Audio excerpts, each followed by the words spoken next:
Hadri Jamil Ahmad Imam bin Syafi'i wa Malik wa Abi Hanifah wa Ahmad bin Hambal Sumailah Hadri Jamil Awi Ali Minal Arabi wal Ajami Husun Si Abdul Qadir Al Jalani Ila Hadri Jamil Awi Ali Tis'atil Ladina Balhudina Fi Bultatina Indonesia Ila Hadrati Husun Muassis Masjid Manbal Ulum Aji Barangkulon wa Hormatihim wa Barakatihim Saudillahi lana walahumul Fatihah. Alhamdulillahirabbil alamin arrahmanir rahim maliki yaumiddin iyyaka na'budu wa iyyaka nasta'in ihdinas siratal mustaqim siratal ladzina an'amta 'alaihim ghairil maghdubi alaihim waladdallin fil wal hidayah wal mu'minina amin. Alhamdulillah alhamdulillah al-awwalu bila ibtida wal akhiru bila intiha. Wassalatu wassalamu ala khatamil anbiya Sayyidina wa maulana Muhammad Miftahi babi rahmatillah Adada ma fi ilmillah Salatan wa salaman bida Salatan wa salaman da'imaini bidawami mulkillah Wa ala alihi wa sahbihi wa man tabi'alah Wa man ahabbahum habbadillah Amma ba'du. Yang kami hormati Takmir Masjid Manbaul Ulum Haji Barangkulon yang baru saja dikukuhkan beberapa hari yang lalu, tepatnya ketika Nuzulul Quran malam 17 Ramadan. Semoga amanah selama 5 tahun ke depan dalam memakmurkan Masjid Manbaul Ulum yang kita cintai ini. Yang kami hormati jamaah kuliah subuh Masjid Manbaul Ulum Haji Barangkulon yang senantiasa semoga diberi kesehatan oleh Allah sehingga nanti kita dapat menjalankan puasa sampai 30 hari penuh. Alhamdulillah pada hari ini kita sudah memasuki 10 hari terakhir bulan Ramadan. Para ulama sudah membagi Ramadan ini ke dalam 3 bagian. Satu bagiannya 10 hari. Jadi 10 hari yang pertama, awaluhu rahmah. 10 hari pertama itu rahmat, kasih sayang Allah. Wa awsatuhu mahfirah. 10 hari yang kedua adalah ampunan dari Allah. Wa akhiruhu itkum minan nar. Dan 10 hari yang terakhir adalah terbebas dari api neraka. Ini sama seperti awal kita berpuasa. Ketika kita senang atau bahagia dengan datangnya bulan puasa, maka Allah menjanjikan kita terbebas dari api neraka. Sebagaimana sabda Nabi, man fariha bidkhuli Ramadan, haramallahu jasadahu alan niron. Barang siapa yang berbahagia ketika datangnya bulan Ramadan, maka Allah mengharamkan jasadnya dari api neraka. Pertanyaannya, kalau saya tanya kepada Bapak Ibu yang ada di masjid ini, seneng nggak puasa? Mesti jawabannya seneng. Tapi ketika saya tanya kepada teman-teman saya yang masih pemuda, pemuda itu usia di bawah 40 tahun, kalau menurut undang-undang. Kalau saya masih 35 tahun, ya masih pemuda. Mesti jawabannya seneng orang puasa, orang. Jujur banget. Yeah. Orang, terang-terangan banget. Yeah. Kadang-kadang kita juga menjawab, di lisan kita seneng dengan adanya puasa. Tapi artinya sebenarnya orang. Buktinya apa? Wis ngitung badak kurang pirang dina. Nah, setahun kayak. Nek puasa be kadang-kadang si jam 6 wis takon bukannya si pirang jam maning. Nah, padahal si jam masuk. Aku bukannya pirang jam maning. Apa maning wis akhir. Pasti tanya badak tinggal berapa hari lagi. Itu bukti bahwa kita sebenarnya tidak senang. Jujur baik Pak. Puasa, sholat juga mesti ditakoni lisan kita bicara senang, ngomong senang. Tapi akhirnya mesti orang. Sholat subuh lagi ngantuk-ngantuk ke enak-enaknya turu kok konsolan. Maghrib apalagi kesel-kesel baru kerja. Isya lagi itu sholat, puasa, zakat. Zakat apalagi punya uang 100 juta tiba-tiba suruh bayar zakat mal 2,5%, 2,5 juta, pasti berat, tidak senang hati. Maka dari itu Allah mewajibkan kesemuanya itu. Buktinya apa? Di surat Al-Baqarah ayat 183. Ya ayyuhalladzina amanu kutiba alaikum syiyam. Hai orang-orang yang beriman, diwajibkan atas kamu berpuasa. Diwajibkan. Kenapa diwajibkan? Karena orang senang. Sehingga diwajibkan. Kalau kita suka, maka tidak mungkin diwajibkan. Contoh, menikah. Menikah itu menyenangkan. Maka tidak diwajibkan. Menikah itu tidak wajib. Karena hadisnya adalah an-nikahu sunnati. Nikah itu sunnah. Jadi kalau ada orang tidak menikah, ya tidak dosa. Tapi tidak dapat pahala, gitu aja. Karena sunnah. Kalau sholat, zakat, terus puasa, itu wajib. Ya. Itulah kenapa ayatnya adalah ya ayyuhalladzina amanu kutiba, diwajibkan. Ada lagi wajib yang sangat diwajibkan, tolabul ilmi. Tolabul ilmi faridotun ala kulli muslimin. Menuntut ilmu itu sangat diwajibkan. Faridotun sangat diwajibkan. Fardu ain, bukan fardu kifayah. Kalau fardu kifayah ada salah satu yang mengerjakan, yang lain gugur udah. Tapi kalau fardu ain, semuanya itu kena kewajiban itu. Dari buayan sampai nanti liang lahat. Itu. Nembe lahir be wis diwajibkan untuk menuntut ilmu itu. Karena susah menuntut ilmu itu. Orang nyenengi, makanya diwajibkan. Dosen saya itu jadi saya dosen tapi juga lagi sekolah lagi sehingga punya dosen gitu. Itu mesti kalau memberi nilai itu A. Semua mahasiswa diberi nilai A. Alasannya apa? Katanya, wah, uang kuliah S3 itu sudah luar biasa karena susah. Kok anak wong gelem kuliah S3? Wis kasih A. Yang penting berangkat. Nah, itu alasan kenapa sesuatu itu diwajibkan. Nah, pada 10 hari terakhir ini, bulan puasa, ada beberapa amalan yang sebetulnya mudah, tapi jarang kita lakukan, yaitu iktikaf, berdiam diri di masjid. Terus, apakah berdiam diri itu hanya ngantuk di masjid gitu, tengah-tenguk? Enggak. Ada aktivitas yang dilakukan, yaitu berzikir. Zikirnya apa? Ya banyak, tinggal pilih. Contohnya istighfar. Karena ada hadis yang menyatakan bahwa barang siapa yang memperbanyak membaca istighfar, itu akan diberikan rezeki yang dari arah tidak terduga. Diberikannya kelapangan dari kesempitan. Diberikannya kebahagiaan dari kegundahan atau kegelisahan. Untuk baca istighfar sebanyak-banyaknya. Atau bacalah wala quwata illa billah. Karena hadis lain itu menyebutkan bahwa barang siapa membaca la wala quwata illa billah mi'ata marrah 100 kali fi kulli yaumin, setiap hari, itu lam yusibhulahu fakrun abadan, maka dia tidak akan ditimpa kefakiran sampai akhir hidupnya. Tidak mungkin fakir ketika membaca la haula wala quwata illa billah 100 kali setiap hari. Begitu. Kalau yang sudah fakir maka akan diangkat menjadi tidak fakir dan tidak akan diberikan fakir lagi sampai akhir hidupnya. Itu hadis sahih dari Kanjeng Nabi Muhammad SAW. Itu zikir. Bisa juga dengan tafakur. Tafakur itu berpikir.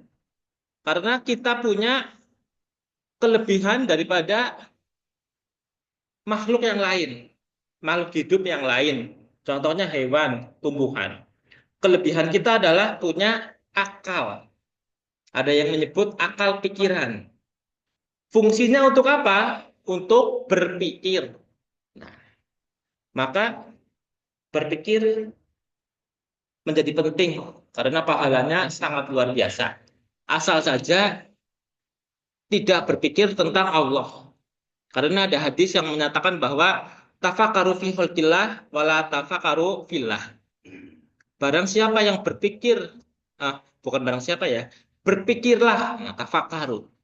Berpikirlah tentang ciptaan Allah dan jangan kamu berpikir tentang zat Allah. Karena tidak mungkin kita menjangkau mikirnya Gusti Allah pusing gitu pusing nggak akan bisa menjangkau itu adalah bisikan setan supaya kita berpikir bahwa yang menciptakan kita siapa Allah yang menciptakan Allah siapa nah itu bisikan setan yang dihembuskan ke dalam dada kita masing-masing kalau seperti itu wis tinggal be menonton TV apa gawe kopi apa udun nah, itu bisikan setan itu tinggalkan berpikir tentang Allah. Nah, terus apa yang dipikirkan? Ada 5 dalam kitab Nasha'ihul Ibad. Yang pertama adalah berpikir tentang ayat-ayat Allah. Ayat itu artinya tanda. Tanda-tanda kebesaran Allah. Di dalam Quran itu banyak yang diakhiri tentang afala yakilun, afala tatafakkarun. Apakah mereka tidak berpikir? Apakah mereka tidak berakal? Begitu. Kemudian pentingnya berpikir adalah hasil yang diperoleh. Jadi kur mikir toh nggak ada hasilnya, ya percuma gitu. Nah, hasil dari kita berpikir tentang ayat-ayat Allah itu adalah semakin yakin atas kekuasaan Allah. Ayat-ayat Allah itu kan gampang. Ada dalil nakli, ada dalil akli. Dalil akli itu ya yang apa namanya sesuai dengan akal pikiran kita, pengetahuan kita. Yang jelas pengetahuan itu harus berkorelasi, harus berhubungan dengan kebijaksanaan. Karena di Quran itu kan sifat Allah pasti alimul hakim, alim dan juga bijaksana. Gitu. Alimul hakim. Pasti kalau ada kata-kata alim, kebanyakan sambungannya adalah hakim. Kalau orang berpikir, orang pintar tapi orang bijaksana ya berarti bukan orang pintar gitu. Ada juga dalil nakli, ayat-ayat Al-Quran, surat Al-Fatihah. Artinya apa? Kan pasti sudah pada paham. Itu sekali-kali kita pikirkan, karena pahalanya sangat luar biasa. Kemudian, tadi ya, hasil dari berpikir tentang ayat Allah adalah semakin yakin. Yakin sampai tingkat hakul yakin. Karena yakin sendiri dibagi menjadi 3, yaitu ilmu yakin, ainul yakin, dan hakul yakin. Ilmu yakin itu adalah kita yakin tapi hanya sebatas petunjuk atau teori atau apa yang kita baca gitu. Kalau sudah naik menjadi ainul yakin, maka kita melihat sendiri atas kekuasaan Allah itu. Ain mata ya, melihat dengan mata kita sendiri. Nah, yang paling tinggi adalah hakul yakin. Ya, hakul yakin. Kita melakukan sendiri. Kita sudah mengalami sendiri semakin senja usia pasti akan semakin bening pemikirannya gitu semakin bijak kalau ada orang yang semakin senja usianya tapi malah semakin apa namanya emosi semakin tidak sabaran itu berarti belum mencapai tahapan hakul yakin karena pengalaman hidupnya tidak bisa memberikan kebijaksanaan atas perilaku yang dia perbuat. Yang nomor 2, berpikir tentang nikmat Allah. Nikmat Allah banyak sekali.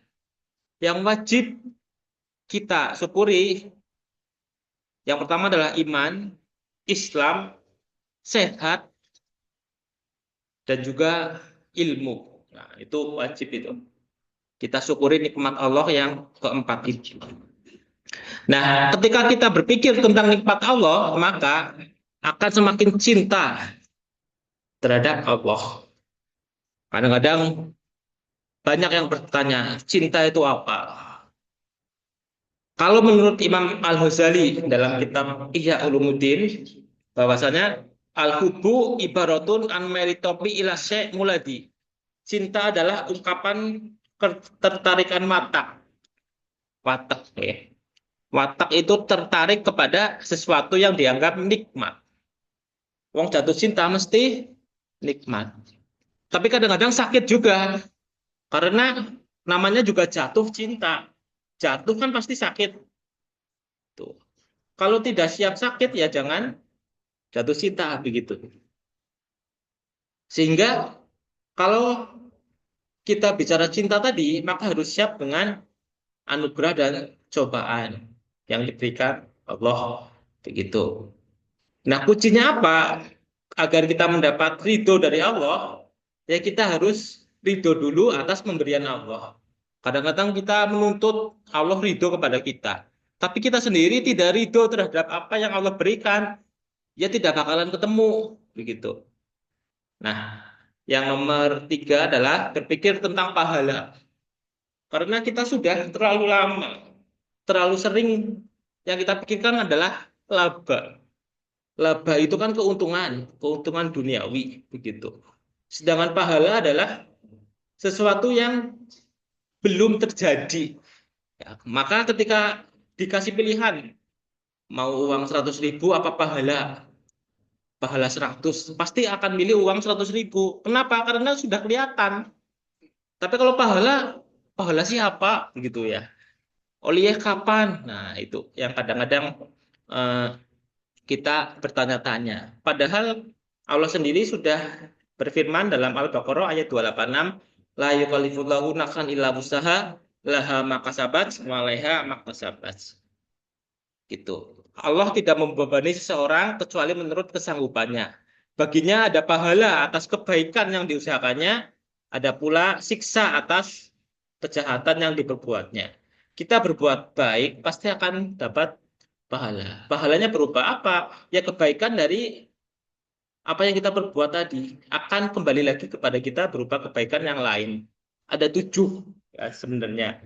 Tapi kapan-kapan saja akan saya jelaskan itu ketujuh yang apa akan kembali kepada kita itu apa saja sebenarnya.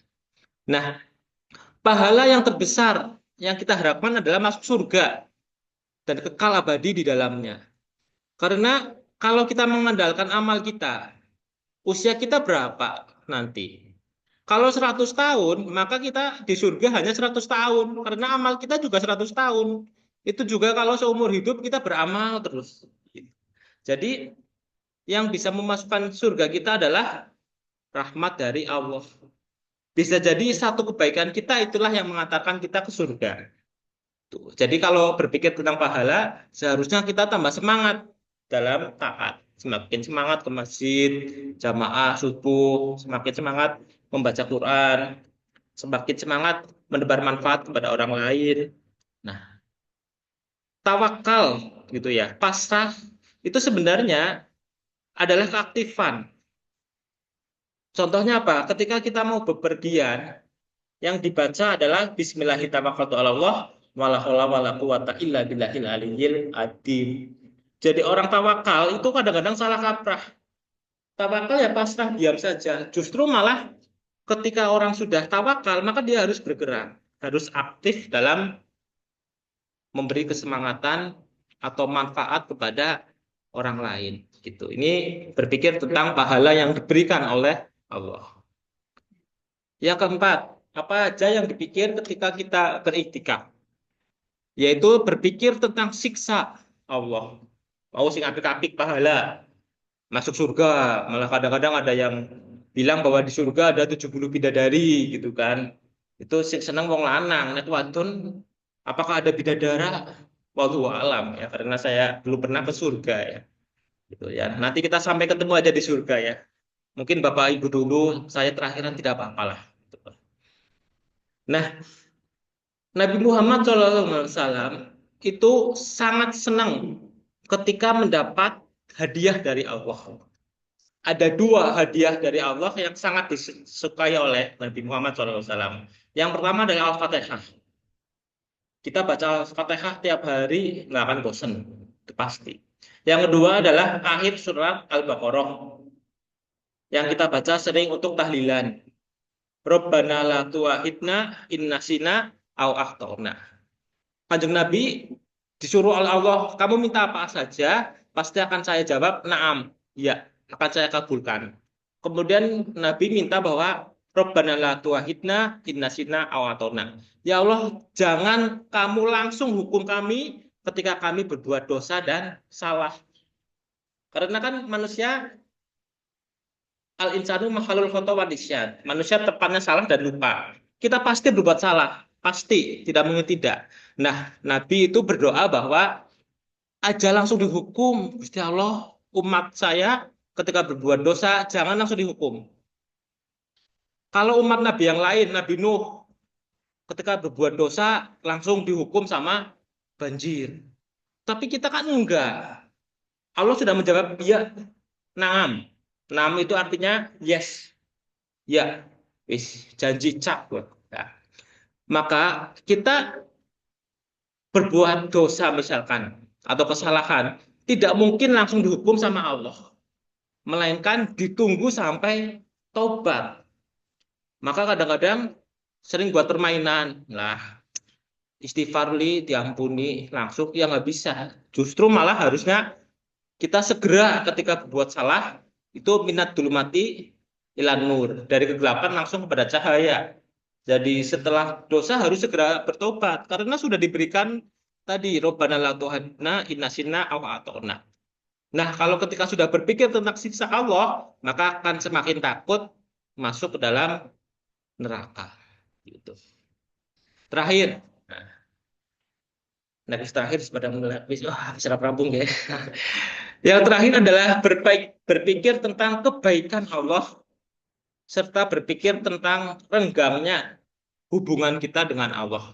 Maka saya sering mengkritik ya, teman-teman saya yang sering rapat. Ngapa rapat terus? Kalau kita rapat kan bukti bahwa kita renggang, gitu ya. Jadi karena renggang maka harus dirapatkan, gitu kan. Maka kita dapat kritik kemarin dari Gus Atik, naik sholat pada renggang-renggang temen, ada yang di sayap kanan, ada yang di sayap kiri, tengah-tengah kosong, gitu kalau terawih. Kemarin waktu pengajian ada judul Quran, ya paham lah, kulo lah, karena pengen sing perak AC kan, yang pinggir tengah kosong. Nah, itu renggang itu, maka harus rapat. Nah, kebaikan Allah itu sangat luar biasa. Kita hanya diminta mengganti dengan 17 rakaat setiap hari, 5 waktu, satu waktu lah. Sholat itu kan nggak ada 5 menit, 3 menit baik wis jos gitu kan. 3 menit sholat wis luar biasa, khusyuk kan. Dikali 5 sehari, 15 menit. Itu adalah bukti kedekatan kita sama Allah. Itu. Nah, setelah itu terlaksana, apakah sholat tadi mendapatkan dampak terhadap perilaku kita? Jangan sampai sholat jadi tersangka. Kayak wong sergap sholat tapi perilakunya masih buruk. Nah, sholatnya tadi tersangka, kasihan sholatnya.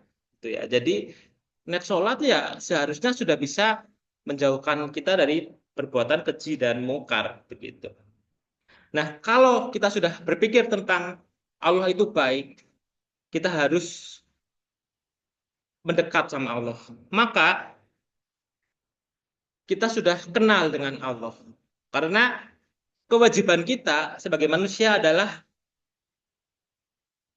ma'rifatul ilahi bistikoni. Awalu wajibin alal insani ma'rifatul ilahi bistikoni. Kewajiban pertama kita adalah kenal dengan Allah.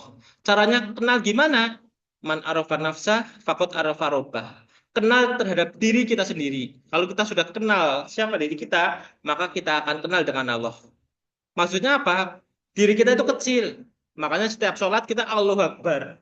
Allahu Akbar, Allah Maha Besar. Berarti kita kecil. Kalau kecil ya udah, kita nggak usah memuji kepada selain Allah gitu. Hanya Allah yang berhak mendapatkan pujian gitu. Nah, mungkin itu yang dapat saya sampaikan. Jadi ada 5 tadi ya. Ketika kita beriktikaf, ada 5 yang perlu kita pikirkan. Nggak usah 5-5-nya, salah satu saja. Salah satu kita pikirkan, entah itu berpikir tentang ayat Allah. Bismillahirrahmanirrahim, artinya apa? dengan menyebut nama Allah, udah dipikirkan maksudnya apa. Atau yang kedua, berpikir tentang nikmat Allah.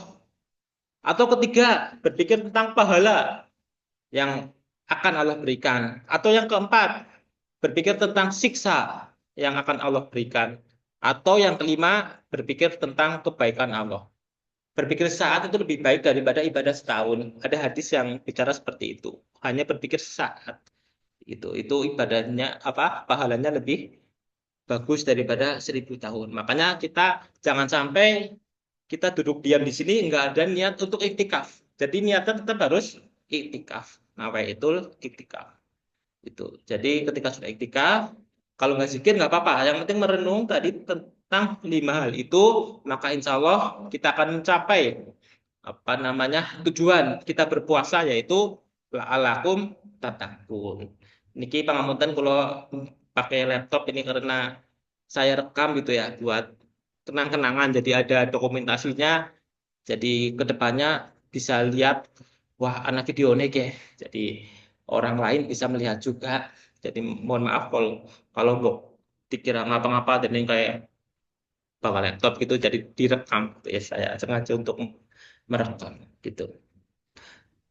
Insya Allah besok kita tadi bahas tentang tujuan. Kalau tadi kan ya ayyuhalladzina amanu kutiba alaikumus syiyam. Besok lalakum tatakunya. Insya Allah semoga kita senantiasa diberikan kesehatan oleh Allah. Semoga bermanfaat. Wallahul muwaffiq ila aqwamit thoriq. Wassalamualaikum warahmatullahi wabarakatuh.